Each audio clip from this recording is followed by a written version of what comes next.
김순자는 이른 아침에 햇살이 거실 깊숙이 스며드는 것을 느끼며 무릎을 폈다.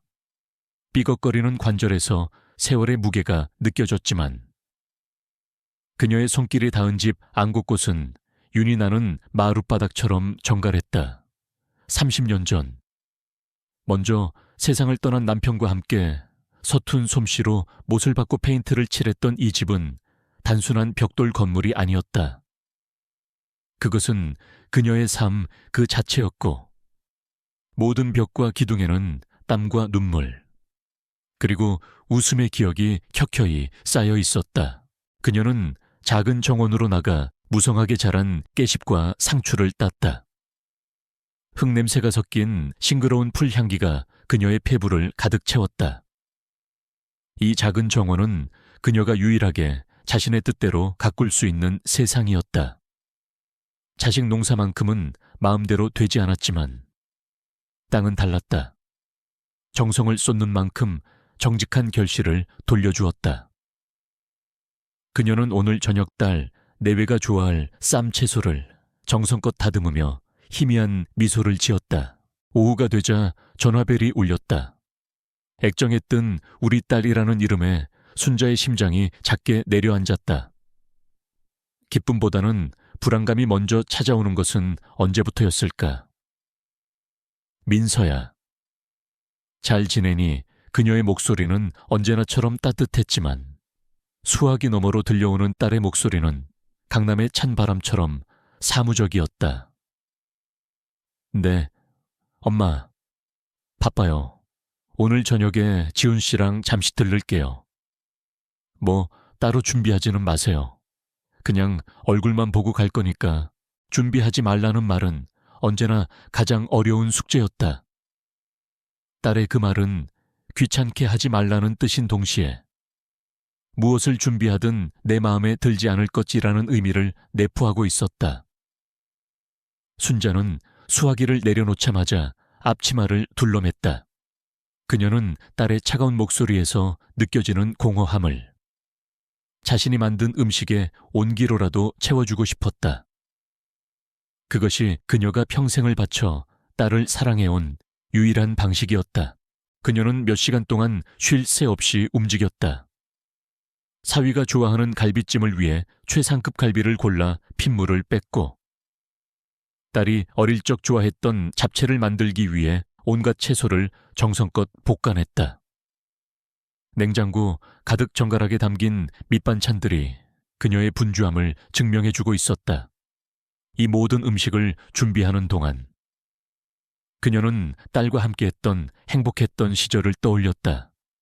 가난했지만 작은 밥상에 둘러앉아 서로의 얼굴을 보며 웃음 짓던 그때가 그녀 인생의 가장 따뜻한 봄날이었다. 저녁 8시가 되어서야 딸 내외가 도착했다. 딸 박민서는 머리부터 발끝까지 값비싼 명품으로 치장하고 있었다. 그녀의 날카로운 하이힐은 순자가 매일같이 닦는 마루를 아프게 찍어댔다. 사위 최지우는 예의 바르게 인사를 건넸지만 그의 눈은 집안의 낡은 가구와 벽지를 재빨리 훑으며 값을 매기는 듯한 냉정한 빛을 띠고 있었다. 그들은 순자가 차린 풍성한 저녁상 앞에서도 감탄하는 기색 하나 없었다. 엄마, 아직도 이런 걸 다 하세요. 그냥 배달 음식 시켜 먹으면 편할 텐데. 민서가 갈비찜을 깨작거리며 말했다. 그녀의 말에는 어머니의 수고에 대한 고마움 대신 시대에 뒤떨어진 방식을 향한 한심함이 묻어 있었다. 순자는 애써 미소를 지으며 대답했다. 그래도 집밥이 최고지. 너희들 온다고 해서 특별히 신경 좀 썼다. 그녀의 말에 사위는 장모님 음식 솜씨는 여전하시네요. 라고 영혼 없이 대꾸하며 스마트폰으로 주식 시세를 확인했다. 식사는 어색한 침묵 속에서 계속되었다. 그들이 나누는 대화는 순자가 전혀 알 수 없는 세상의 이야기였다. 복잡한 펀드 상품, 해외 부동산 투자, 그들이 속한 상류층의 가십거리들. 순자는 마치 투명인간이 된 것처럼 그들의 대화를 멀찍이서 듣고만 있었다. 그녀가 평생을 바쳐 키워낸 딸은 이제 그녀와는 전혀 다른 언어를 쓰는 낯선 행성의 사람이 되어 있었다. 순자가 과일을 깎아내오자 마침내 민서가 본론을 꺼냈다. 그녀는 마치 아주 우연히 생각났다는 듯 가볍고 상냥한 목소리로 운을 띄웠다.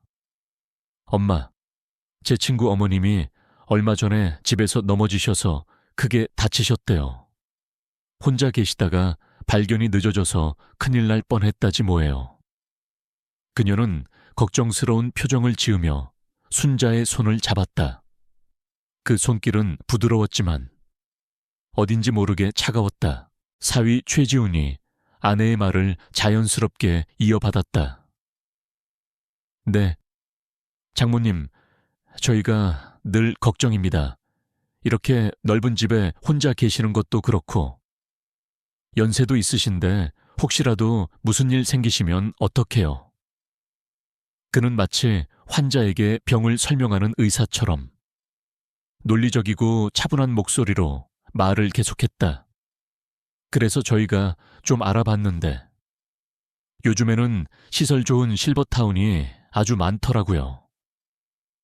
저희 병원 근처에도 VVIP들만 가는 곳이 새로 생겼는데 호텔보다 더 좋대요.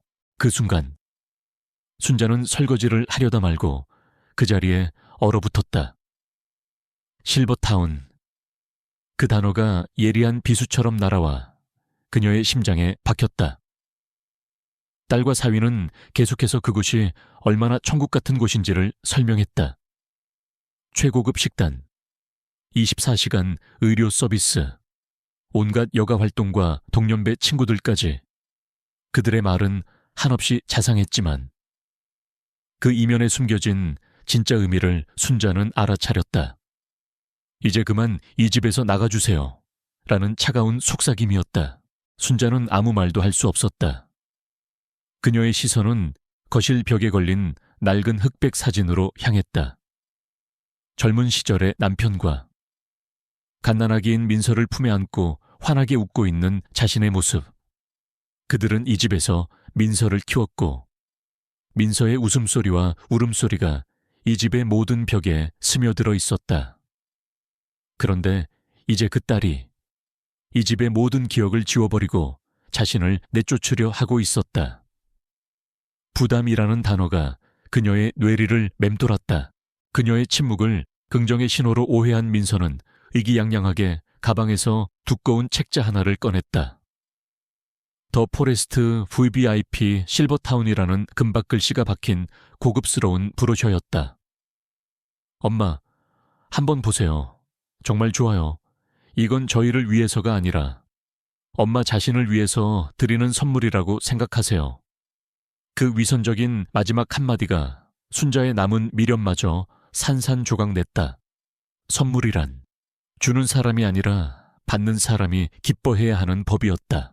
딸 내외가 돌아간 후 순자는 텅 빈 거실에 홀로 남았다. 정성껏 차린 음식들은 거의 그대로 남아 차갑게 식어 있었다. 그녀는 식탁 위에 놓인 브로셔를 집어들었다.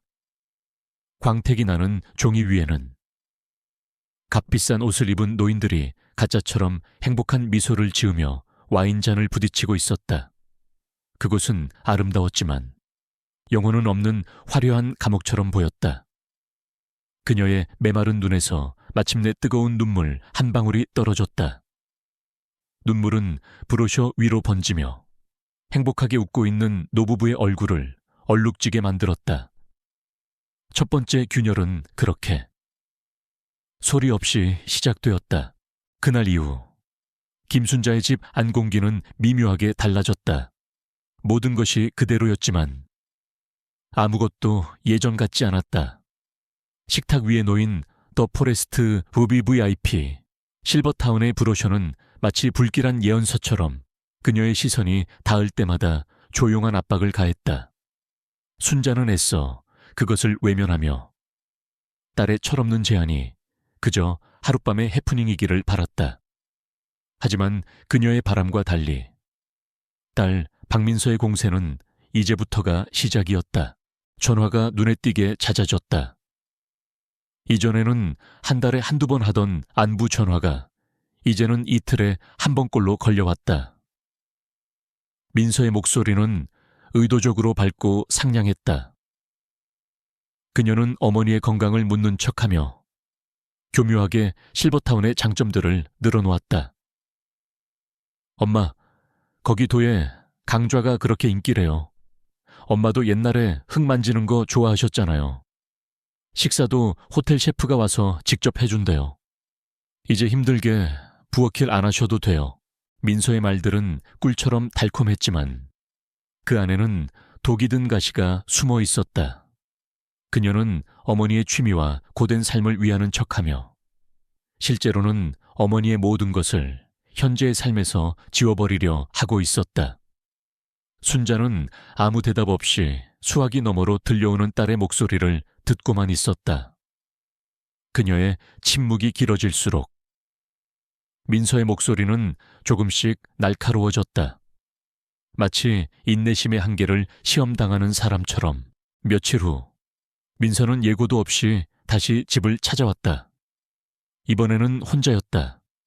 그녀는 마치 집주인이라도 된 것처럼 거실과 방들을 꼼꼼히 훑어보며 혼잣말을 했다. 이 벽은 허물어야겠어. 거실을 더 넓게 써야지. 지훈 씨 서재로 쓸 공간도 필요하고. 그녀는 순자의 낡은 자개장을 손가락으로 툭 치며 말했다. 이런 칙칙한 가구들도 다 버려야 해. 모던한 이탈리아 가구로 싹 다 바꿔야지. 그녀의 눈에는 어머니와 함께한 추억이 깃든 공간이 아닌 자신의 취향대로 뜯어 고칠 부동산만 보일 뿐이었다. 민서가 부엌으로 들어가 싱크대를 둘러보며 이 낡은 부엌도 전부 최신식으로 바꿔야 해 라고 말하는 순간 순자는 아득한 형이즘과 함께 과거의 한 장면 속으로 빨려 들어갔다. 남편이 갑작스럽게 세상을 떠나고 어린 민서와 단둘이 남겨졌던 35의 자신. 그녀는 막막한 생계와 딸의 학비를 감당하기 위해 바로 이 부엌을 개조해 작은 백반집을 열었다. 새벽 4시에 일어나 육수를 끓이고 하루 종일 수백 그릇의 밥을 푸고 설거지를 했다. 뜨거운 불 앞에서 땀을 비오듯 흘렸고 거친 행주질에 손마디는 늘 부르트고 휘어 있었다. 이 부엌은 그녀의 전쟁터이자 성전이었다. 그녀는 이곳에서 흘린 땀으로 민서의 학비를 댔고 이곳에서 번 돈으로 민서에게 피아노와 발레를 가르쳤다. 그런데 이제 그 딸이 이 부엌을 낡았다는 한마디로 단정하며 자신의 역사를 지워버리려 하고 있었다. 현실로 돌아온 순자의 귀에 민서의 목소리가 다시 들려왔다. 여긴 대리석 상판으로 하고 독일제 인덕션을 넣어야겠어. 요즘 유행하는 스타일로.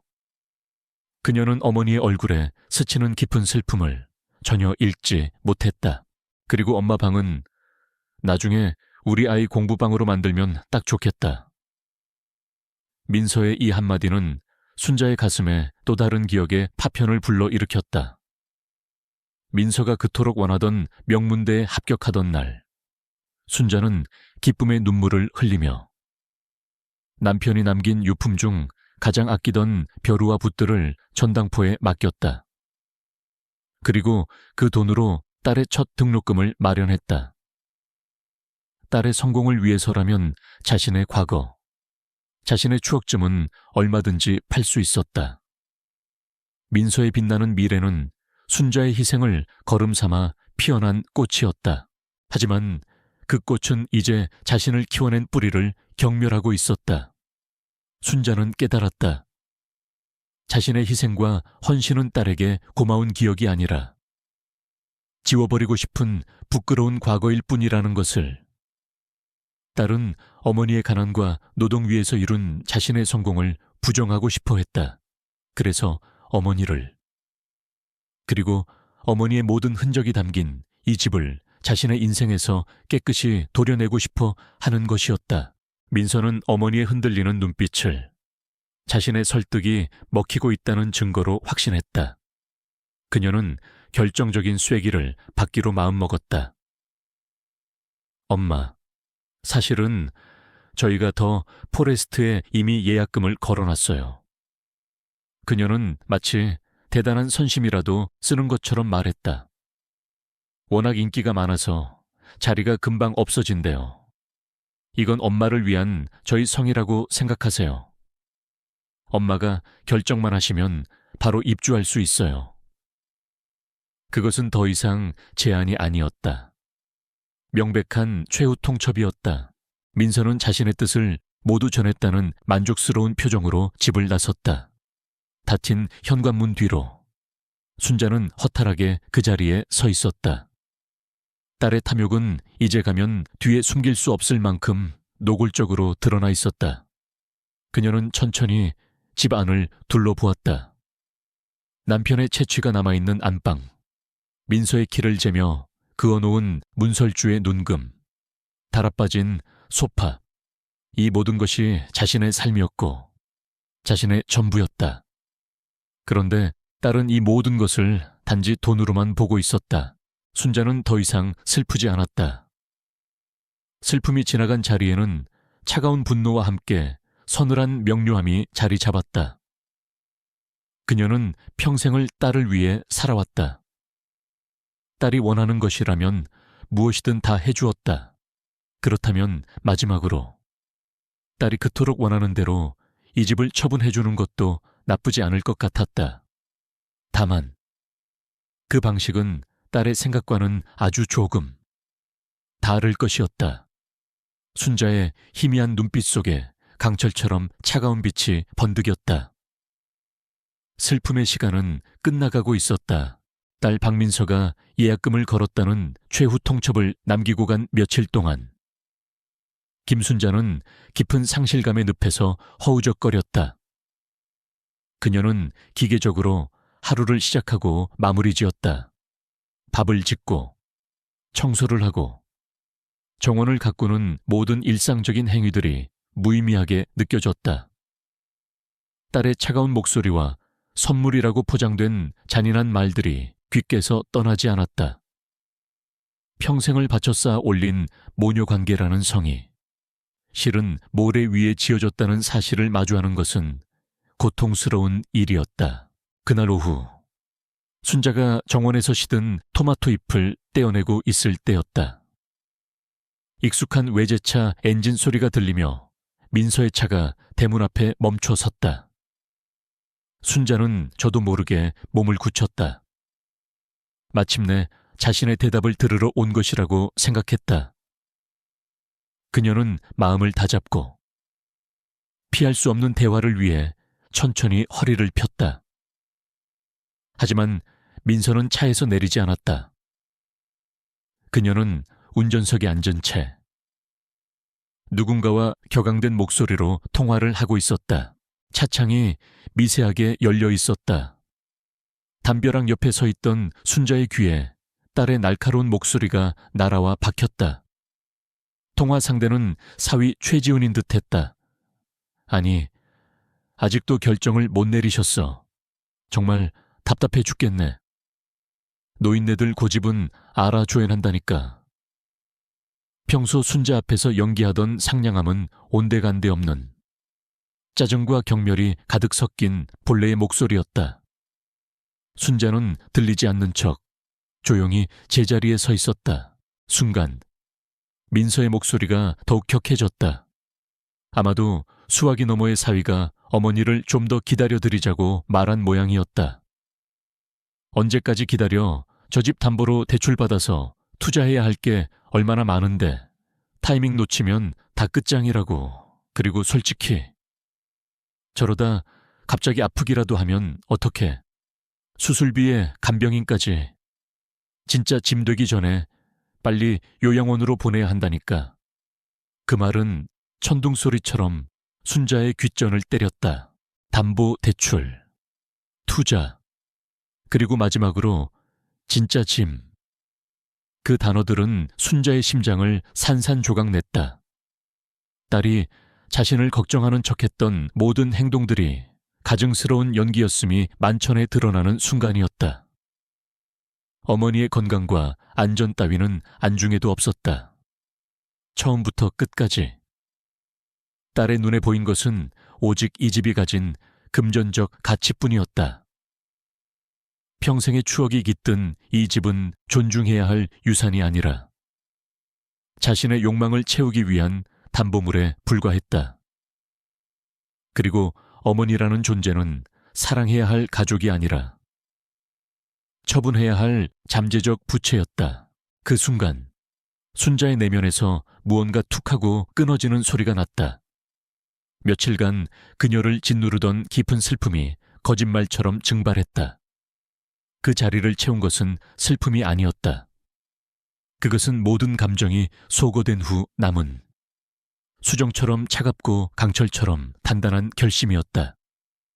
그녀를 괴롭히던 눈물은 멈췄고 떨리던 손은 놀라울 정도로 차분해졌다. 고통은 사라지지 않았다. 다만 그 고통은 더 이상 그녀를 마비시키지 않고 행동을 위한 강력한 연료로 변환되었을 뿐이었다. 민서는 자신의 잔인한 속내를 어머니가 모두 엿들었다는 사실을 꿈에도 모른 채 통화를 마치고는 차를 몰아 사라졌다. 순자는 조용히 집 안으로 들어왔다. 더 이상 이 집은 슬픔과 상실의 공간이 아니었다. 자신의 마지막 존엄을 지키기 위한 요새이자 성전이었다. 그녀는 남편이 쓰던 낡은 책상 앞에 앉았다. 서랍 깊숙한 곳에서 묵직한 오동나무 상자를 꺼냈다. 상자 안에는 이 집의 등기권리증과 남편의 유언장, 그리고 빛바랜 사진첩까지. 그녀의 인생이 고스란히 담겨 있었다. 그녀는 서류들을 책상 위에 하나씩 펼쳐놓았다. 그녀의 움직임은 침착하고 단호했다. 딸의 계획이 손에 잡힐 듯 훤히 보였다. 자신을 요양원에 보내고 금치산자 선고라도 받아내어 재산 관리권을 빼앗은 뒤 이 집을 마음대로 처분하려는 속셈이었다. 딸이 자신을 위해 파놓은 함정의 구조를 완벽하게 파악하자 오히려 마음이 평온해졌다. 더 이상 망설일 이유가 없었다. 더 이상 딸의 마음에 들기 위해 애쓸 필요도 없었다. 그녀는 집문서를 가만히 쓸어보았다. 자신의 이름 석자가 선명하게 박혀 있었다. 이것은 남편과 그녀가 평생을 바쳐 이룬 유산이었다. 이것을 그 가치조차 모르는 딸의 탐욕스러운 손에 넘겨줄 수는 없었다. 이 집을 파는 것은 복수가 아니었다. 그것은 남편의 기억과 자신의 인생을 지키기 위한 마지막 싸움이었다. 물론 자신의 팔다리를 잘라내는 듯한 고통이 딸을 터였다. 하지만 썩어가는 팔다리를 붙잡고 함께 죽는 것보다는 잘라내고 살아남는 편이 옳았다. 모든 정리가 끝났을 때 해는 이미 서쪽으로 기울고 있었다. 순자는 수화기를 들었다. 딸의 번호가 아니었다. 그녀는 자신의 인생에서 가장 오래되고 가장 믿음직한 친구 오영희의 번호를 눌렀다. 수화기 너머로 친구의 반가운 목소리가 들려왔다. 순자의 목소리는 놀라울 정도로 차분하고 흔들림이 없었다. 영희야, 나 순자다. 부탁할 게 좀 있어. 그녀의 조용한 선전포고였다. 평생을 희생하며 살아온 어머니 김순자는 죽었다. 이제 자신의 것을 지키기 위해 싸우는 전사 김순자가 깨어나는 순간이었다. 김순자는 약속 장소인 인사동의 한적한 찻집으로 들어섰다. 삐걱거리는 마룻바닥과 은은한 대추차 향기가 세월의 덮개가 쌓인 공간을 가득 메우고 있었다. 창가 자리에 먼저 와 앉아있던 친구 오영희가 그녀를 발견하고 손을 흔들었다. 오영희는 순자와는 정반대의 성격을 가진 인물이었다. 그녀는 거침없고 현실적이었으며 불의를 보면 참지 못하는 불같은 성미를 지녔다. 하지만 그 누구보다 순자의 편에 서서 묵묵히 그녀를 지지해주는 유일한 친구이기도 했다. 순자는 친구 앞에 앉아 지난 몇 주간 겪었던 일들을 담담하게 털어놓았다. 딸 민서의 실버타운 제안부터 집을 담보로 대출을 받아 투자하려 한다는 잔인한 통화 내용까지 그녀의 이야기는 감정적인 호소 없이 마치 남의 이야기를 하듯 건조했다. 하지만 그 건조함 속에 얼마나 깊은 상처와 배신감이 응축되어 있는지 오영희는 단번에 알아차렸다. 이야기가 끝나자 영희는 찻잔을 탁 소리나게 내려놓으며 거친 욕설을 내뱉었다. 이런 후레자식 같은 이라고 지 애미를 돈으로밖에 안 보는구나. 너는 평생을 그년 하나 잘 되라고 내 인생을 다 바쳤는데. 돌아오는 게 고작 요양원 통보라니. 영희는 자신의 일처럼 분노하며 순자의 손을 꽉 잡았다. 친구의 거칠지만 진심 어린 분노에 그동안 애써 눌러왔던 순자의 감정이 비로소 터져나왔다. 그녀는 소리 없이 눈물만 흘렸다. 영희는 친구의 등을 두드려주며 함께 아파해 주었다. 한참 동안 친구를 위로하던 영희의 눈빛이 이내 냉철하게 바뀌었다. 그래, 집 팔기로 한 거. 내 인생에서 가장 잘한 결정이다. 그런 자식한테는 땡전 한 푼도 남겨주면 안 돼. 그녀는 순자의 결심을 전적으로 지지했다. 그러면서 현실적인 조언을 덧붙였다. 하지만 순자야, 정신 똑바로 차려야 해. 너처럼 연구 없는 늙은이가 강남에 있는 비싼 집을 판다고 하면 하이에나 같은 놈들이 사방에서 달려들 거야. 헐값에 후려치려고 온갖 가머니서를 늘어놓겠지. 믿을 만한 사람한테 맡겨야 해. 영희는 잠시 생각에 잠기더니 무릎을 탁 쳤다. 내 조카 친구 중에 아주 똑 부러지고 정직한 녀석이 하나 있어. 부동산 중개인인데 점지만 속이 깊어서 어른들한테 평이 좋아. 내가 한번 연결해 줄게. 친구의 제안에 순자는 고개를 끄덕였다. 혼자서는 감당하기 벅찬 싸움이었다. 그녀에게는 믿음직한 아군이 필요했다. 며칠 후 순자는 영희가 알려준 강남의 한 부동산 사무실을 찾았다. 화려한 빌딩 1층에 자리한 사무실은 젊고 세련된 중개인들로 분주했다. 순자가 소박한 옷차림으로 문을 열고 들어서자 몇몇 중개인들이 그녀를 무심하게 흘깃 쳐다볼 뿐 누구 하나 아는 척하는 이가 없었다. 아마도 길을 잃었거나 혹은 시세를 물으러 온 평범한 노인이라고 생각했을 것이다. 그녀가 평생을 바쳐 일군 집이 바로 이 땅 위에 있다는 사실을 그들 중 누구도 상상하지 못했다. 이은우 씨를 만나러 왔는데요. 그녀의 말에 안쪽에서 한 젊은 남자가 일어섰다. 그가 바로 영희가 말한 이은우였다. 30 중반쯤 되어 보이는 그는 화려한 주변 동료들과는 달리 단정하고 차분한 인상이었다. 그는 순자를 보자마자 공손하게 허리를 숙여 인사하고 그녀를 조용한 상담실로 안내했다. 그는 따뜻한 녹차를 건네며 재촉하지 않고 조용히 그녀가 먼저 입을 열기를 기다려 주었다. 순자는 잠시 숨을 고른 뒤 자신의 용건을 단도직입적으로 말했다. 강남구 청담동에 있는 단독주택을 팔고 싶습니다. 이은우는 순간 놀라는 표정을 지었지만 내색하지 않고 침착하게 그녀의 말을 경청했다. 순자는 2가지 조건을 덧붙였다. 가능한 한 빨리, 그리고 외부에 알려지지 않게 조용히 처리해달라는 것이었다. 그제야 이은우의 얼굴에 당혹스러운 기색이 스쳤다. 청담동 단독주택은 수십억 원을 호가하는 1년에 한두 번 나올까 말까 한 대형 매물이었다. 그런데 집주인인 노부인이 그것을 빠르고 은밀하게 팔아달라고 하고 있었다. 어지간한 중개인이라면 가족 간의 재산 다툼이나 혹은 노인의 판단력을 의심하며 꼬치꼬치 캐물었을 것이다. 하지만 이은우는 달랐다. 그는 순자의 단정한 옷차림과 슬픔이 어려 있지만 기품을 잃지 않은 눈빛에서 무언가 깊은 사연이 있음을 직감했다. 그는 그녀를 까다로운 고객이 아닌 도움이 필요한 한 사람의 어른으로 대했다. 그는 그녀의 사적인 부분은 묻지 않고 오직 매매 절차에 대해서만 전문적이고 상세하게 설명하기 시작했다. 그는 비공개 매각의 장점과 단점을 솔직하게 이야기해 주었다.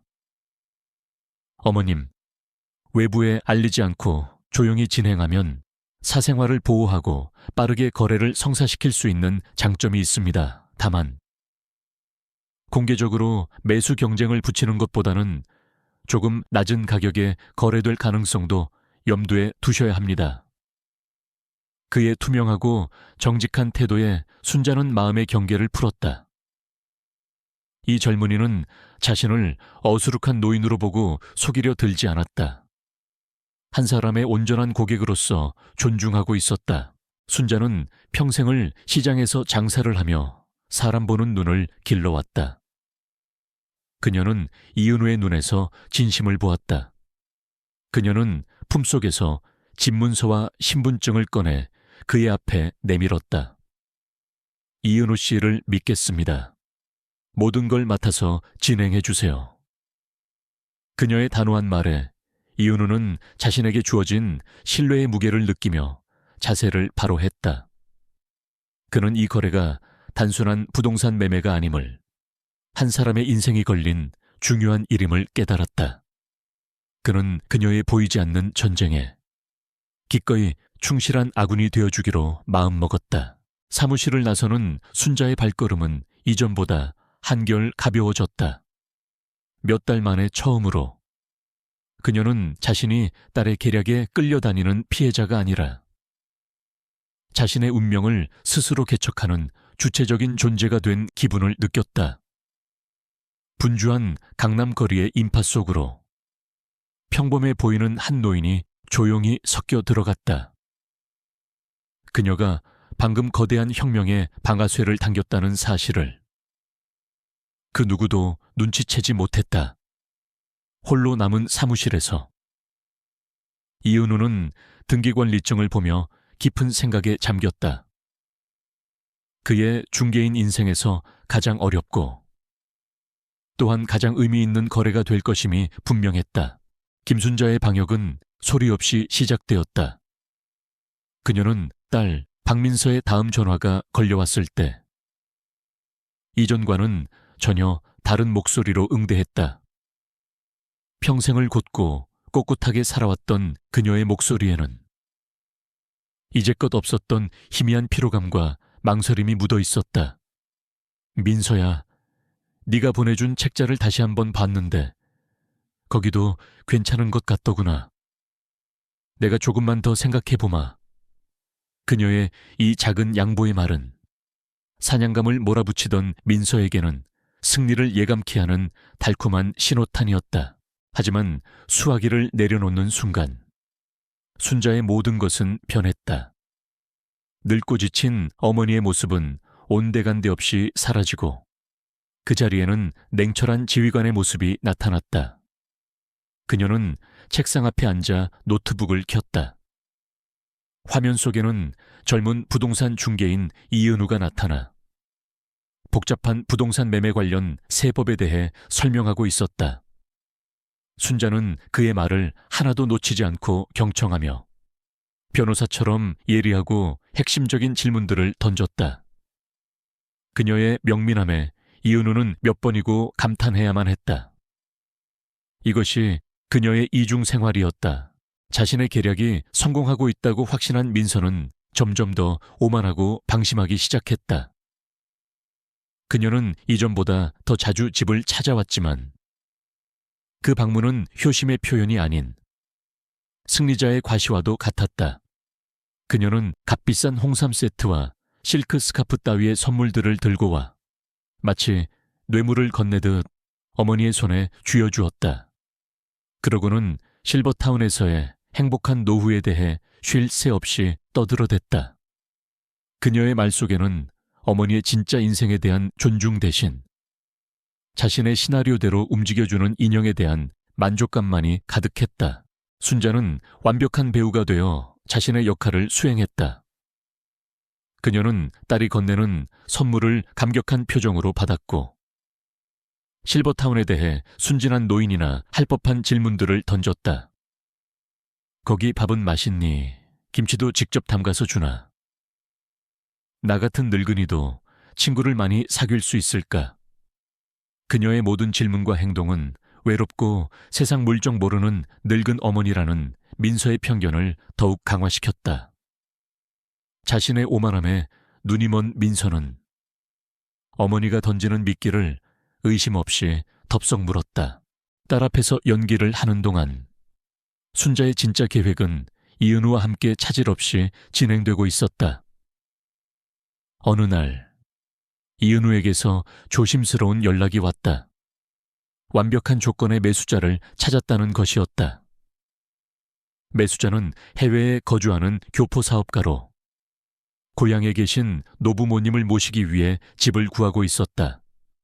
그는 사생활 보호를 중요하게 생각해서 공개된 매물을 꺼렸고 세금 문제 때문에 현금으로 빠르게 거래하기를 원했다. 모든 것이 순자의 조건과 완벽하게 맞아떨어졌다. 이은우는 극비리에 집을 둘러볼 약속을 잡았다. 순자는 민서가 회사에서 가장 바쁜 평일 오전 시간으로 약속을 정했다. 약속 당일. 그녀는 이은우와 함께 낯선 사업객에 자신의 집을 소개했다. 자신의 평생이 깃든 공간을 마치 가구점의 상품처럼 설명해야 했다. 매수자가 이쪽 벽을 허물면 정원이 한눈에 들어와 좋겠군요. 라고 말할 때 그녀는 사랑하는 정원이 사라지는 상상을 하며 가슴이 아팠다. 하지만 그녀는 어떤 내색도 하지 않고 조용한 미소로 고개만 끄덕였다. 그녀의 침착함 뒤에는 더 큰 목표가 있었다. 모든 것이 순조롭게 끝나가던 그때 아찔한 순간이 찾아왔다. 매수자가 막 대문을 나서려던 찰나 거리 저편에서 민서의 하얀색 벤츠가 코너를 돌아 나타났다. 그 순간 모두의 심장이 철렁 내려앉았다. 이은우는 기지를 발휘해 재빨리 매수자를 뒷문으로 안내했고 순자는 아무 일도 없었다는 듯 앞마당으로 나가 민서를 맞았다. 어쩐 일이니? 이 시간에 그녀는 방금 산책을 마치고 돌아온 사람처럼 태연하게 연기했다. 민서는 어머니의 연기에 감쪽같이 속아 넘어갔다. 이 이중생활은 순자의 정신을 조금씩 갉아먹었다. 자신이 낳고 기른 딸 앞에서 연약하고 의존적인 척 연기를 하는 것은 감정적으로 너무나 힘든 일이었다. 그녀는 때때로 깊은 외로움과 회의감에 시달렸다. 밤이 되면 앨범을 펼쳐놓고 어릴 적 천사처럼 웃던 민서의 사진을 보며 오랫동안 울었다. 자신이 사랑했던 그 아이는 어디로 사라져버린 것일까? 하지만 그럴 때마다 담벼락 너머로 들려왔던 진짜 짐이라는 잔인한 목소리가 그녀를 다시 현실로 잡아 끌었다. 그녀의 결심은 슬픔 위에서 더욱 단단해졌다. 마침내 이은우에게서 최종 연락이 왔다. 매수자가 제시된 가격에 만족하며 즉시 계약을 진행하고 싶다는 것이었다. 모든 법적, 행정적 절차는 이제 마지막 단계만을 남겨두고 있었다. 순자는 수화기를 통해 이은우에게 그렇게 진행해 주세요 라고 차분하게 말했다. 그녀가 결전의 칼자루를 막 움켜쥔 바로 그 순간 다른 쪽 휴대폰이 울렸다. 민서였다. 그녀의 목소리는 거짓된 흥분으로 들떠 있었다. 엄마 좋은 소식이에요. 제가 실버타운에 전화해서 엄마가 제일 좋아하는 남양방으로 찜해놨어요. 이제 엄마 도장만 있으면 돼요. 덫은 마침내 닫히고 있었다. 다만 그 덫 안으로 걸어 들어가고 있는 사냥감은 민서가 생각하는 그 사람이 아니었다. 박민서는 자신의 승리를 확신했다. 어머니 김순자의 망설임은 결국 자신의 끈질긴 설득 앞에 무너지고 있다는 명백한 증거였다. 그녀는 이미 저 집을 담보로 받을 수 있는 최대 대출액을 계산해 두었고 그 돈으로 투자할 강남의 새로운 상가 건물까지 점 찍어둔 상태였다. 그녀는 남편 최지훈에게 의기양양하게 말했다. 거봐, 내가 뭘 했어. 결국은 다 내 뜻대로 된다니까. 엄마도 처음에는 고집 부리시더니 막상 좋은 데 보내드린다니까 좋아하시잖아. 남편이 마지못해 그래도 너무 서두르는 거 아니야 라고 중얼거렸지만 그녀는 가볍게 묵살해버렸다. 민서가 승리의 축배를 미리 터뜨리고 있을 때 순자는 조용히 자신의 성전 쉥디안을 정리하고 있었다. 그녀는 이삿짐을 꾸리지 않았다.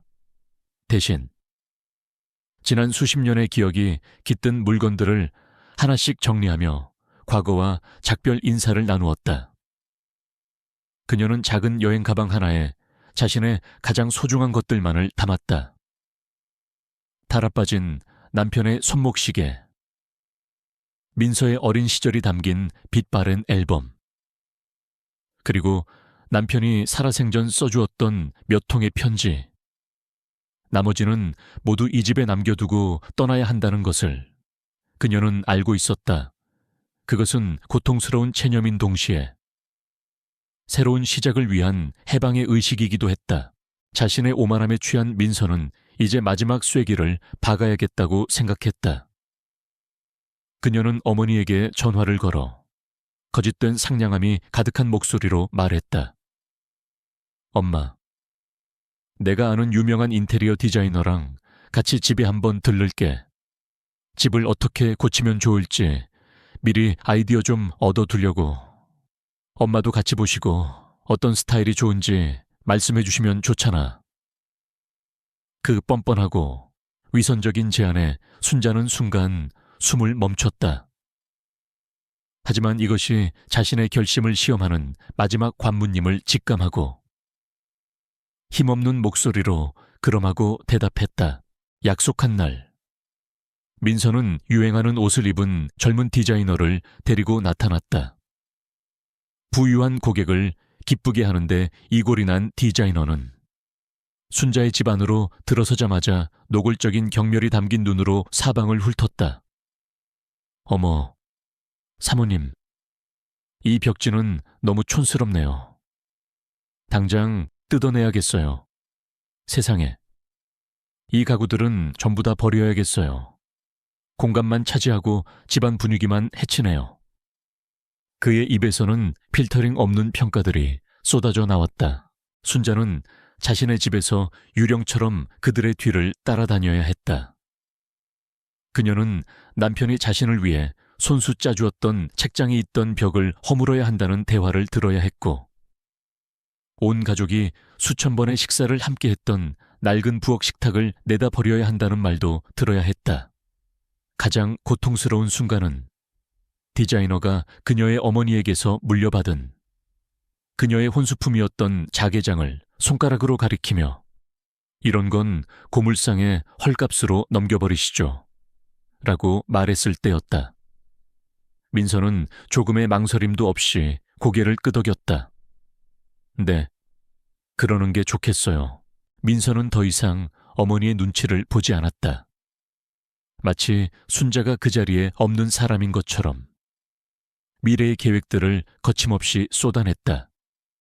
이 방은 게스트룸으로 만들고 저쪽은 지훈 씨를 위한 홈짐으로 꾸며야겠어요. 정원은 다 밀어버리고 야외 바비큐장을 만들 거고요.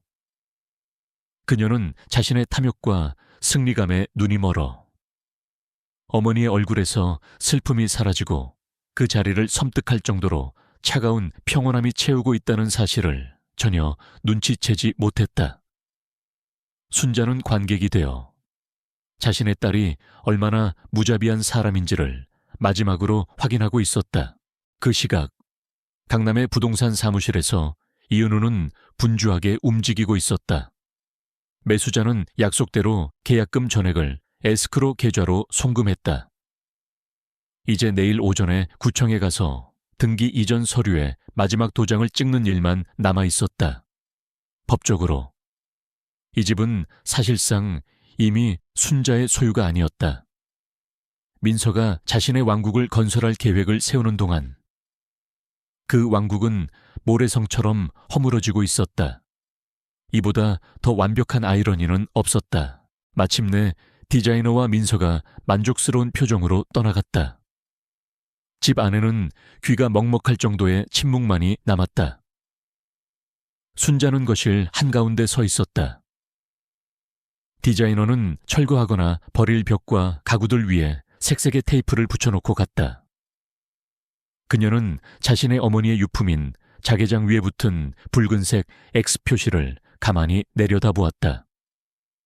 그녀의 얼굴은 돌처럼 굳어 있었다. 그녀는 휴대폰을 들어 이은우에게 전화를 걸었다. 그녀의 목소리는 맑고 단호했다.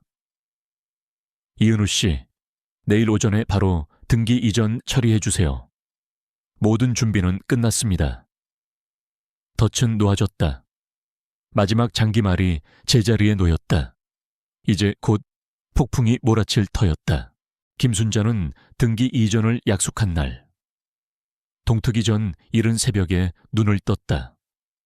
그녀는 그날따라 아침을 짓지도 정원을 돌보지도 않았다. 대신 평생을 함께한 낡은 스웨터를 걸치고 집 안을 아주 천천히 거닐었다. 그것은 소리 없는 작별의 의식이었다. 그녀의 손가락은 해진 벽지의 무늬를 부드럽게 쓸어내렸고 그녀의 시선은 이제는 비어버린 남편의 사진이 걸려있던 벽의 못자국에 오랫동안 머물렀다. 방 하나하나를 지날 때마다 잊혔던 기억들이 먼지처럼 피어올랐다. 이 집은 이제 곧 다른 사람의 것이 될 터였다. 오전 10시. 순자는 약속 장소인 법무사 사무실에 도착했다. 이은우가 초조한 얼굴로 그녀를 기다리고 있었다. 매수자의 대리인과 법무사가 딱딱한 얼굴로 두꺼운 서류 뭉치를 앞에 놓고 앉아 있었다. 사무실의 공기는 무겁고 진지했다. 법무사가 읊어주는 알 수 없는 법률 용어들 속에서 순자는 오직 자신의 집이 다른 이에게 넘어간다는 사실만을 명료하게 인지했다. 그녀는 조금도 흔들리지 않고 모든 절차를 침착하게 따랐다. 마침내 마지막 순간이 왔다. 법무사가 인주를 내밀며 매도인 서류에 마지막 칸을 가리켰다. 순자는 자신의 이름이 새겨진 낡은 도장을 손에 쥐었다. 그 순간 아주 찰나의 망설임이 그녀를 스쳐 지나갔다. 이 도장을 찍는 순간 그녀의 과거, 그녀의 인생 전부와도 같았던 이 집과의 연결고리가 영원히 끊어지게 될 터였다. 남편의 웃는 얼굴, 정원에서 뛰놀던 어린 민서의 모습이 눈앞을 아른거렸다. 하지만 이내 담벼락 너머에서 들려왔던 진짜 짐이라는 딸의 차가운 목소리가 그 모든 환상을 날카롭게 베어버렸다. 그녀의 손에 힘이 들어갔다. 쾅 하는 소리와 함께 그녀의 도장이 서류 위에 선명하게 찍혔다. 조용한 사무실 안에서 그 소리는 마치 망치 소리처럼 무겁게 울려 퍼졌다. 모든 것이 끝났다. 그녀는 자신의 인생에서 가장 무거운 것을 내려놓음과 동시에 가장 소중한 것을 지켜냈다. 사무실을 나서는 그녀의 얼굴 위로 따스한 햇살이 쏟아졌다. 이상하게도 그녀는 슬프지 않았다. 어깨를 짓누르던 거대한 바위가 사라진 듯 기묘한 해방감마저 느껴졌다. 같은 시각 민서는 여의도의 한 초고층 빌딩 사무실에서 자신의 성공에 취해 있었다. 그녀가 주도한 대형 펀드가 목표 수익률을 초과 달성하며 상사로부터 두둑한 보너스를 약속받았다. 직장에서의 성공과 곧 손에 들어올 어머니의 집. 그녀는 자신의 인생이 이보다 더 완벽할 수 없다고 생각했다. 그녀는 이제 어머니를 처리하는 마지막 절차를 마무리하기 위해 평소보다 일찍 퇴근하기로 마음먹었다. 그녀의 가방 안에는 최고급 샴페인 한 병과 함께 더 포레스트 VVIP 실버타운의 입소 계약서가 들어있었다. 민서는 의기양양하게 어머니의 집 현관문을 열었다. 순자는 마치 그녀를 기다리고 있었다는 듯 거실 소파에 조용히 앉아 있었다. 집 안은 이상할 정도로 고요하고 정돈되어 있었다. 자잘한 장식품들이나 사진 액자들이 사라졌지만 민서는 그 변화를 눈치채지 못했다. 그녀는 들뜬 목소리로 계약서를 테이블 위에 펼쳐놓았다. 엄마, 이것만 서명하시면 이제 다 끝나요. 남은 인생. 편안하게 호텔처럼 사실 일만 남았다고요. 순자는 딸의 의기양양한 얼굴과 그녀가 내민 계약서를 번갈아 쳐다보았다. 그녀는 펜을 집어들지 않았다. 대신 계약서를 부드럽지만 단호한 손길로 민서 쪽으로 다시 밀어냈다. 그녀의 목소리는 깃털처럼 가벼웠지만 그 안에는 바위 같은 단단함이 실려 있었다. 민서야, 나는 여기에 서명하지 않을 거다. 그 한마디는 민서의 완벽한 시나리오에 예고 없이 날아든 돌멩이였다. 민서는 순간 자신의 귀를 의심했다. 그녀는 어머니가 마지막 순간에 변덕을 부리는 것이라고 생각했다. 그녀의 얼굴에서 상냥한 미소가 사라지고 짜증이 섞인 본래의 표정이 드러났다. 엄마, 지금 와서 무슨 소리세요? 저랑 다 약속했잖아요. 제가 엄마 때문에 예약금까지 다 냈는데. 이제 와서 이러시면 어떡해요? 그녀의 목소리가 조금씩 높아지기 시작했다. 순자는 격분하는 딸을 연민이 가득한 그러나 어떤 감정도 읽을 수 없는 눈으로 바라보았다. 그녀는 더 이상 길게 설명할 필요를 느끼지 못했다.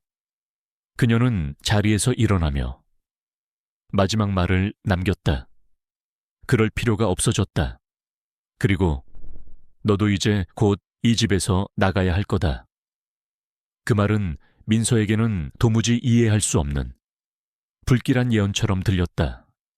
민서가 그 말의 의미를 재파악하기도 전에 현관의 초인종이 날카롭게 울렸다. 띵동, 마지막 막이 오르는 소리였다. 나가야 할 거다. 김순자의 그 이해할 수 없는 말이 채 끝나기도 전에 현관 초인종 소리가 날카롭게 울렸다. 띵동. 박민서는 짜증스럽게 현관으로 성큼성큼 걸어가 문을 벌컥 열었다. 눈앞에는 단정하게 옷을 차려입은 중년 부부가 서 있었다. 민서는 낯선 이들의 방문에 미간을 찌푸리며 쏘아붙였다. 누구세요?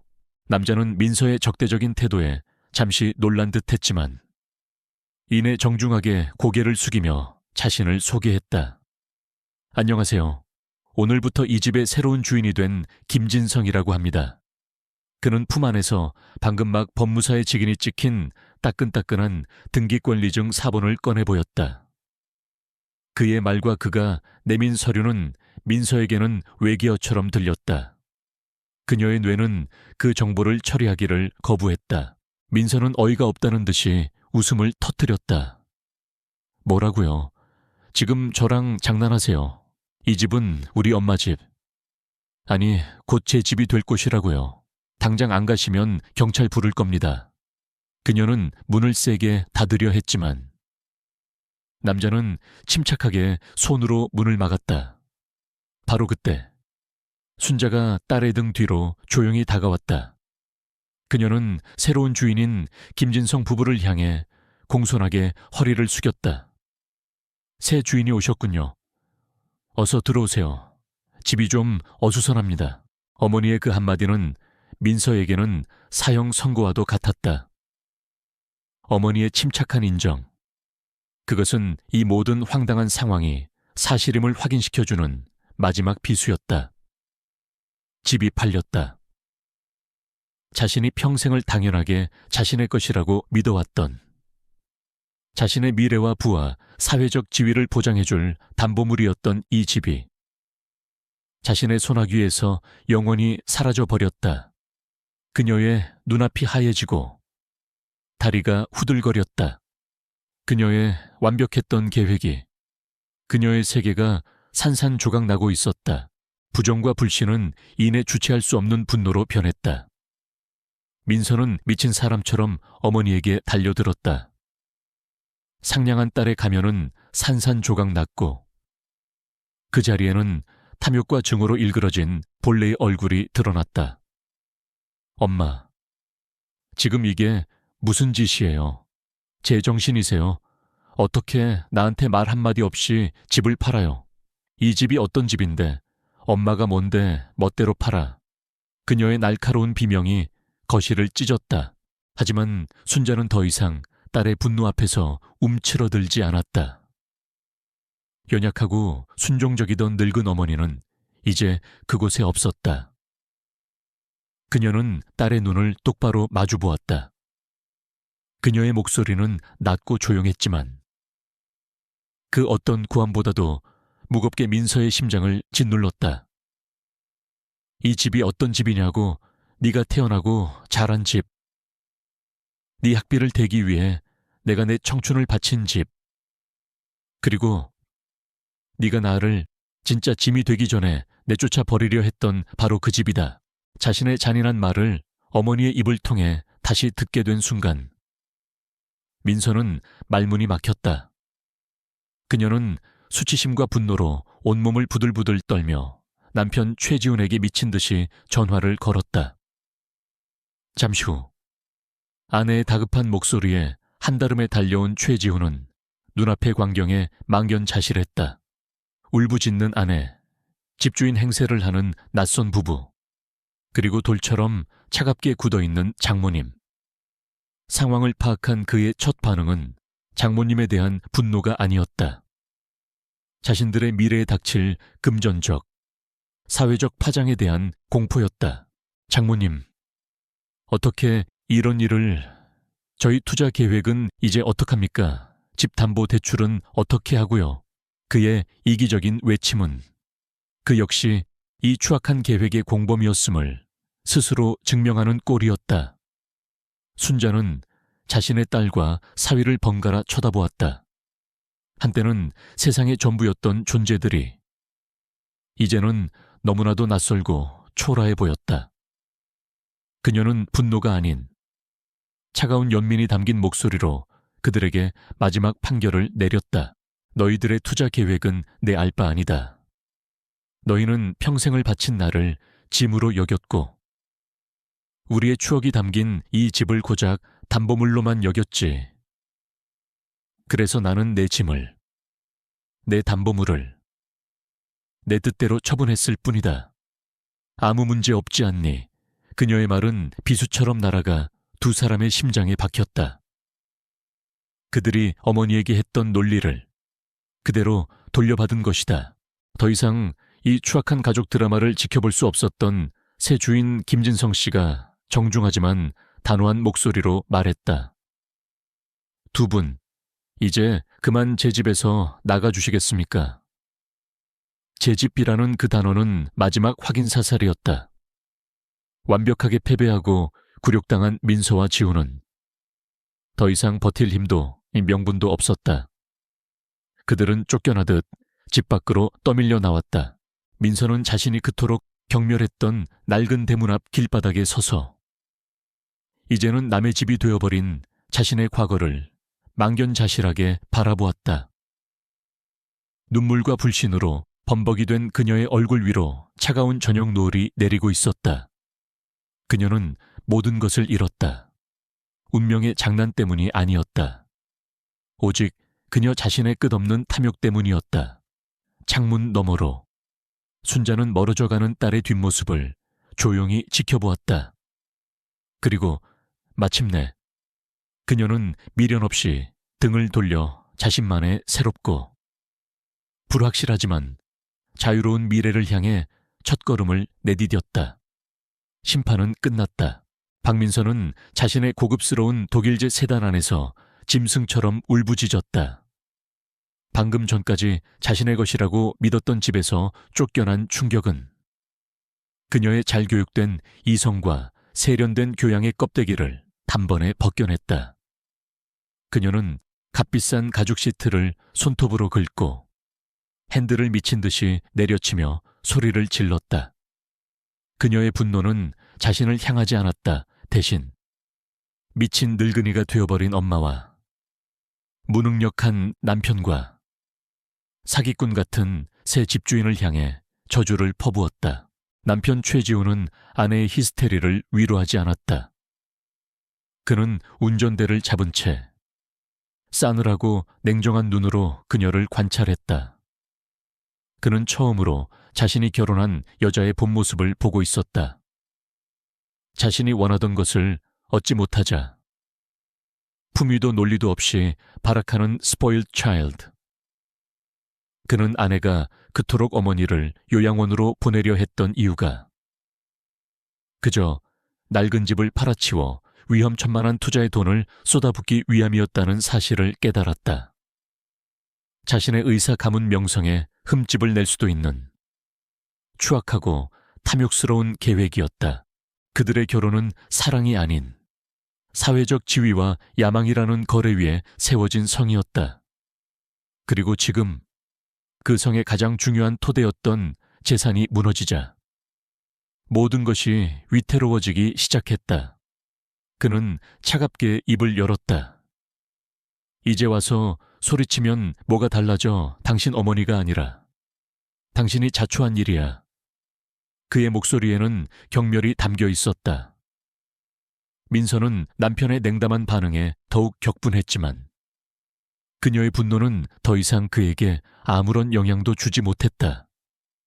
그들 사이의 균열은 이미 돌이킬 수 없을 만큼 벌어지고 있었다. 일주일 후 김순자는 한강이 바라보이는 조용한 동네의 작고 환한 아파트로 이사했다. 이은우가 발품을 팔아 찾아준 그녀의 새로운 보금자리였다. 평생을 살아온 넓은 단독주택에 비하면 초라한 공간이었지만 순자는 이곳이 훨씬 더 아늑하고 편안하게 느껴졌다. 그녀는 자신이 직접 선택한 몇 안 되는 소중한 물건들로만 이 공간을 채웠다. 남편의 시계와 낡은 사진첩을 작은 협탁 위에 올려놓자 비로소 새로운 삶이 시작된다는 실감이 났다. 친구 오영희가 축하 겸 위로를 위해 막걸리 한 병을 사들고 찾아왔다. 그녀는 아파트에 들어서자마자 속이 다 시원하다, 꼴 좋다. 그년 위라며 제 일처럼 기뻐했다. 영희는 어디서 들었는지 민서의 근황을 속사포처럼 쏟아냈다. 집담보대출이 막히면서 투자 계약금이 공중분해되었고 그로 인해 민서가 심각한 재정난에 빠졌다는 소식, 그리고 사위인 초의 서방네 집안에서도 이번 일로 난리가 나서 두 사람의 사이가 파탄 직전이라는 소문까지 순자는 친구의 말을 묵묵히 들었다. 하지만 그녀의 마음속에는 통쾌함 대신 씁쓸하고 고요한 감정만이 맴돌았다. 그녀는 딸의 불행을 바란 적이 없었다. 그녀가 원한 것은 오직 자신의 삶을 지키는 것뿐이었다. 그녀는 영희에게 말했다. 내가 한 일은 복수가 아니야. 영희야. 그저 내 자신을 지키기 위한 정당 방위였을 뿐이야. 평생을 자식이라는 감옥에 갇혀 살았는데 이제라도 나 자신으로 살고 싶었을 뿐이라고. 그녀는 자신이 사랑했던 어린 시절의 딸을 애도했다. 하지만 지금의 박민서라는 여자는 그녀에게는 너무나도 낯선 타인이었다. 민서는 현실적인 대가를 치르고 있었다. 믿었던 대출은 물거품이 되었고 무리하게 투자했던 계약금은 고스란히 빚으로 남았다. 빚독촉 전화가 빗발치기 시작했고 그녀의 성공과 재력을 부러워하며 주변을 맴돌던 지인들은 귀신같이 그녀를 외면하기 시작했다. 그녀는 자신이 어머니에게 강요했던 것과 똑같은 형태의 고립을 이제 스스로 겪고 있었다. 그녀는 처음으로 돈과 지위가 사라졌을 때 인간이 얼마나 초라해질 수 있는지를 뼈저리게 깨닫고 있었다. 그녀의 낡은 삶의 마지막 못을 박은 것은 남편 최지훈이었다. 그의 부모는 아들에게 당장 이 스캔들의 중심에 있는 민서와 이혼하라고 압박했다. 지훈은 더 이상 망설이지 않았다. 그는 자신의 안위와 가문의 명예를 이미 가치가 폭락해버린 아내와의 관계보다 우선시하기로 결정했다. 그는 민서에게 차갑게 이혼 서류를 내밀었다. 돈 때문에 자기 어머니를 그렇게 잔인하게 내쫓으려는 여자와는 더 이상 살 수 없어. 당신 같은 사람을 존경할 수 없다고. 민서의 눈물, 어린 사과와 애원은 이미 돌아선 그의 마음에 아무런 울림도 주지 못했다. 같은 시각, 순자의 새 아파트에는 따뜻한 저녁 노을이 감돌고 있었다. 그녀는 혼자였지만 조금도 외롭지 않았다. 그녀는 창가에 새로 들여놓은 하얀 호접난 화분에 물을 주고 있었다. 새로운 생명의 상징이었다.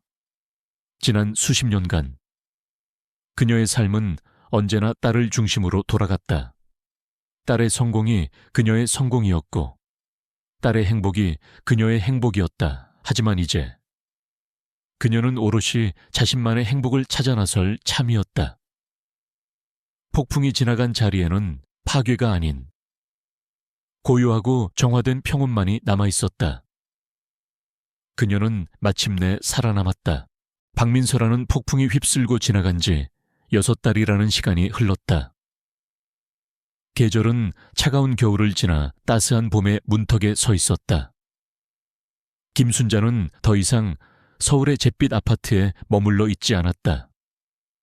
그녀는 푸른 바다와 노란 유채꽃이 만발한 제주도의 한적한 올레길을 걷고 있었다.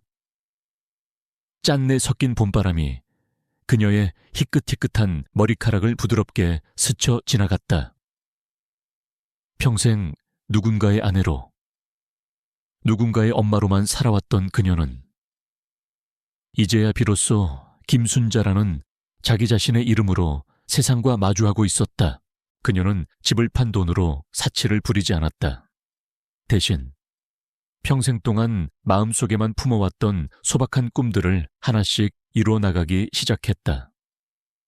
그녀는 경주의 고요한 사찰을 찾아 불경 소리를 들으며 마음을 다스렸고 통영의 작은 어촌 마을에서 난생 처음 낚싯배를 타보기도 했다.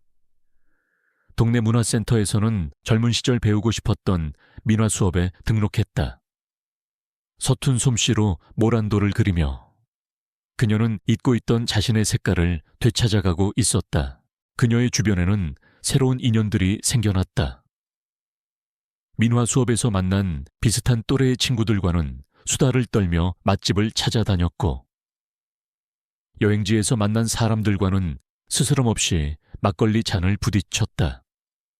그들은 순자의 과거를 묻지 않았고 그녀 역시 자신의 아픈 상처를 굳이 드러내지 않았다. 그녀는 새로운 관계 속에서 조건 없는 지지와 순수한 우정이 주는 따뜻함을 느끼고 있었다. 가끔 이은우에게서 안부를 묻는 문자가 오곤 했다. 그는 이제 고객이 아닌 멀리서 묵묵히 그녀의 새로운 시작을 응원해주는 든든한 조력자였다.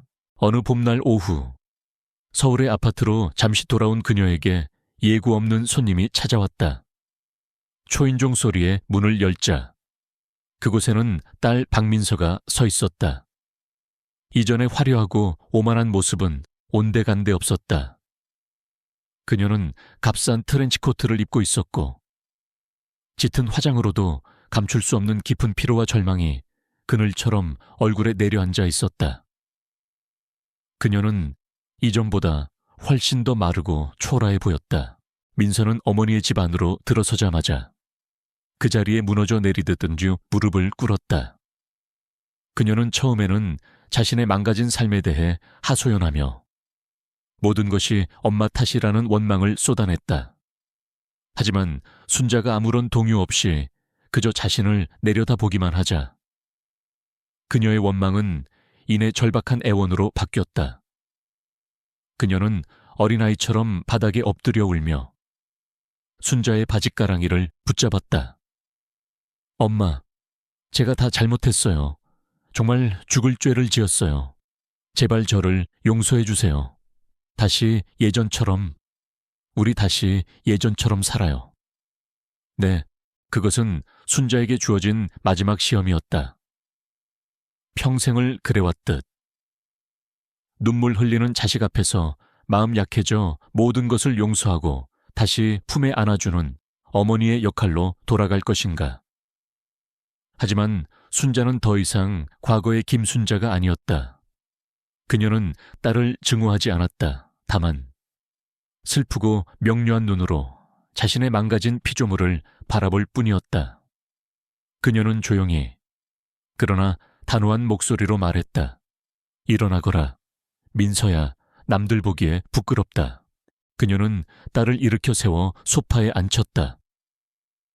그리고 따뜻한 차 한 잔을 건넨 뒤 그 옆에 조용히 앉았다. 그녀의 목소리는 잔인할 정도로 침착했다. 용서와는 다른 문제다. 민서야, 나는 네 어미니. 네가 잘못을 뉘우치고 새 사람이 되기를 바라지. 네가 불행해지기를 바라지는 않는다. 하지만 깨진 그릇은 다시 붙일 수 없는 법이야. 우리 사이의 믿음은 이미 산산조각 났고 나는 더 이상 너를 위해 내 인생을 희생하고 싶지 않다. 그녀는 민서에게 스스로의 힘으로 일어서는 법을 배워야 한다고 말했다. 남의 희생 위에서 자신의 성공을 쌓아 올리는 것이 아니라 스스로의 땀으로 자신의 삶을 책임져야 한다고. 그것이 그녀가 딸에게 해줄 수 있는 마지막 가르침이었다. 그녀는 저녁을 굶었을 딸을 위해 조용히 밥상을 차려주었다. 하지만 그 밥상에는 따뜻한 온정은 있었지만 과거와 같은 무조건적인 희생은 없었다. 그녀는 증오가 아닌 자기 존중을 위해 명확한 선을 그었다. 민서는 말없이 어머니가 차려준 밥을 먹고 유령처럼 집을 나섰다. 그녀가 용서받았는지는 알 수 없었다. 하지만 그녀는 한 가지 사실만은 분명히 깨달았을 터였다. 자신이 당연하게 여겼던 모든 것들이 사실은 어머니의 피와 눈물이었음을, 그리고 그것을 되돌리기에는 너무 늦었다는 것을 민서가 떠난 후 순자는 다시 혼자가 되었다. 하지만 그녀의 마음은 평온했다. 그녀는 창가에 서서 한강 너머로 지는 아름다운 노을을 바라보았다. 그녀는 여행 가방을 다시 꾸리기 시작했다. 내일은 설악산으로 떠날 참이었다. 그녀의 인생은 끝나지 않았다. 오히려 이제 막 진짜 시작일지도 몰랐다. 집을 판 것은 복수가 아니었다. 그것은 자신의 삶을 되찾기 위한 가장 위대한 선언이었다. 순자의 얼굴에 지난 수십 년간 한 번도 지어본 적 없는 평화롭고 자유로운 미소가 떠올랐다.